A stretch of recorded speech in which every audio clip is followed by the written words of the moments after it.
Hello guys! Today I'll be doing my January and February wrap up and also my March TBR. I didn't do a January wrap up and February TBR because honestly I didn't read a lot of books in January. I was a little bit better in February, but in January I didn't read, I think I read like 3 books or something because to be honest, I'm not giving reading a priority right now. I'm really giving a priority to school and Netflix because I'm really enjoying some cool TV shows, but I really feel that I'm gonna really get back and immerse myself into reading soon. But anyway, I've only read 9 books this year so far, so let me show them to you. The first one I read this year was a recommendation by Cassidy Von Shea. I'll leave a link to her channel down below, but I told her that I wanted to read a contemporary book and she told me to read this one, and it is This Song Will Save Your Life by Layla Sales, and I really like this book. It had some great messages, it was very inspirational, and it just made me want to go out and live life. It showed me that dreams can come true, so it was pretty awesome, and I really do recommend it if you want to start with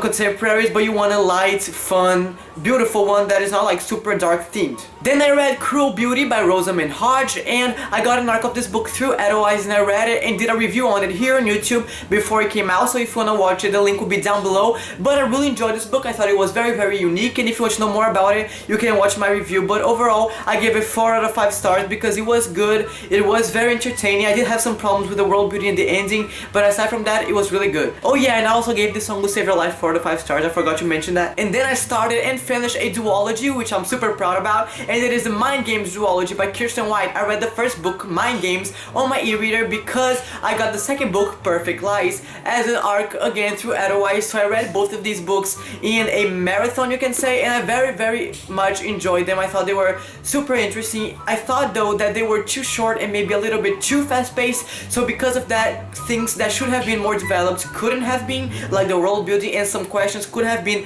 answered that weren't. So in the end I gave both of those books 4 out of 5 stars again because even though they were super good, they weren't fully developed in my opinion. Then I read an adult contemporary book, and I've been wanting to read an adult contemporary book ever since I read Where to Go Bernadette by Maria Semple because I love that one. So I read This Is Where I Leave You by Jonathan Tropper. This is a adult contemporary book again, and it is a little bit of comedy, a little bit of family affairs, a little bit of drama, and I really liked it. I thought it was very unique. The thing is, it can make you very uncomfortable at times because it's like watching a very messed up reality show. So there's some very messed up stuff in there, like you're just like, whoa, what's going on, what's that? But it's good, it's really entertaining, and it has some great messages by the end of the book. So I give this book 4 out of 5 stars because even though it was very good, I thought that it was slow sometimes, and it did make me uncomfortable because it is an adult read and I'm 16, so I thought that some things were quite too much for me.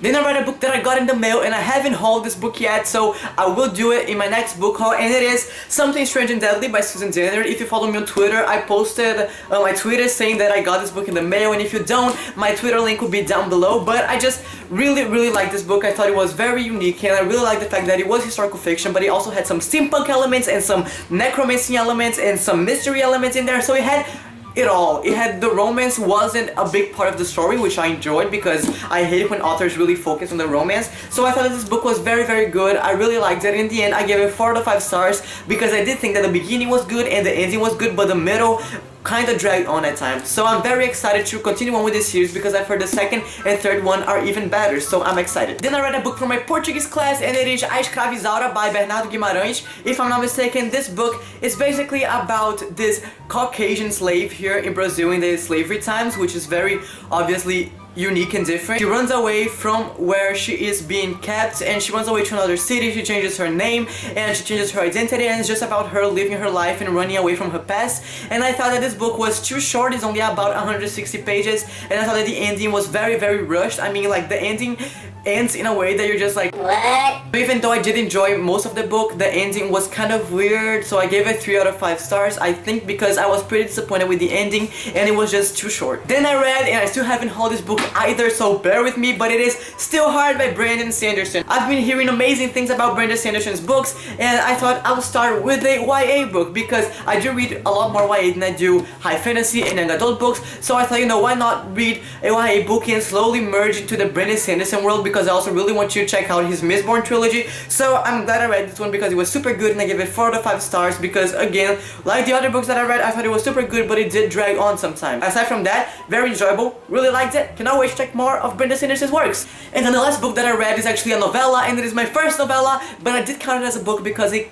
you know, Goodreads counts as a book and it's more than 100 pages. But anyway, that is Destroy Me by Tahara Mafi. This is a novella that comes between Shatter Me and Unravel Me from Warner's point of view, and it's basically about Warner, and we learn about what happens to him after the ending of Shatter Me and stuff. So I thought it was very interesting. Give Warner's character such a depth, and it made him so much more interesting to read about, and we learned that he's not completely evil, that he has some mixed colors within him that I just cannot wait to continue on the series to learn more about. So I really liked it, and I gave it 5 out of 5 stars, and it's actually the first 5-star book I read this year. So guys, these are all the books that I've read this year so far. Now let's get on with the books that I want to read in March, because I have kind of an idea of which books I want to read. The first book I want to read is Unravel Me by Tahara Mafi, the second book in the Shatter Me trilogy, because reading Destroy Me just got so pumped to read this book, and I actually started it. I'm 30 pages in, but the thing is, I think I'm going to stop reading it now to read another book, because the other book will come out soon and I got an arc of it, and I just want to post a review on it before it comes out. But I am really liking this so far, and I cannot wait to keep